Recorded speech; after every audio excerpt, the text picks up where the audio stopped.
በወንድምና በእህት መሀል መቀያየም ያለ ነው። ሁለታችሁ መሀልም መግባት አልፈልግም። እህትና ወንድም ማለት የራሳችሁ ፐርሶናሊቲ ያላችሁ የራሳችሁ ግንኙነት አላችሁ አይደለ?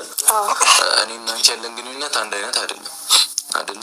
ሜቢ እንደ ወንድምም እንደ እህትም እንደ አባትም እንደ ሁሉም ነገር ለመሆን ልሞክርልሽ እችላለሁ። ላንቺ ግን ደግሞ ወንድምሽ ጋር ደግሞ የራስሽ የሆነ ግንኙነት አለሽ።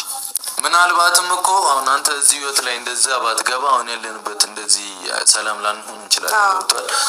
በጣም የሚያስጠላ ሙድ ውስጥ ነበርን። እኔም ሀይሚን ለመውሰድ አልሞክርም ነበረ።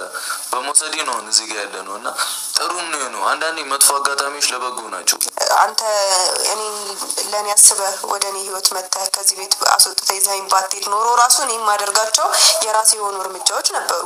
ቃል በቃል ነገር አንዳንዴ ስሜት ዛሬ ቡራና ሀይሚ ደስ የሚል ነገር ይዘውልን መጥተዋል። ኦ ማይ ጋድ ትላላችሁ ቤተሰቦች፣ በጣም ደስ የሚል የፍቅር ጊዜ ነበረ። ወንድምነት ይበልጣል ብላለች ሀይሚዬ፣ የኔ ጨዋ ማለት ነው። የኔ ውድ እውነት ትለያላችሁ። በጣም ነው የምወዳችሁ ሁላችሁንም ማለት ነው። እውነት ለመናገር ኤፍሬም እንግዲህ ትልቅነቱን አሳይቷል።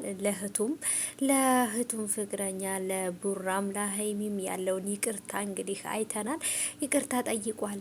እጅግ በጣም ደስ የሚል የመከባበር እንትናቸው ነው። በቃ ደስ የሚሉ ነገር በቃ ነብራ ይሁን ይቅርታ መባባላቸው በቃ ጨዋነታቸው ምናምን አይደለ በቃ የሆነ ስነ ስርዓት ያለው ነገር፣ ለሰው ልጅ ክብር አላቸው። ተመልካች የማይወደውን ነገር አያደርጉም እና ይለያል። እውነት ለመናገር በጣም ተመችቶኛል። ሁላችሁንም አይላቪቱ ብያችኋለሁ። በቃ ውድድድ ነው ማደርጋችሁ የኔ ወዶች። አሁንም ቢሆን ደግሞ ከፍ በሉልን፣ ጥሩ ደረጃ ላይ ደርሳችሁ እንደምናያችሁ ተስፋ እናደርጋለን ማለት ነው። ሀይሚዬም ደግሞ ወንድምሽን አክብረሽ እቅፍ አድርገሽ ይቅርታ ስላደረግሽለት በጣም ደስ ብሎናል። ቡራም ይሄን ነገር ስላደረክ ደግሞ በጣም ተመችቶናል። እናመሰግናለን ቡራዬ።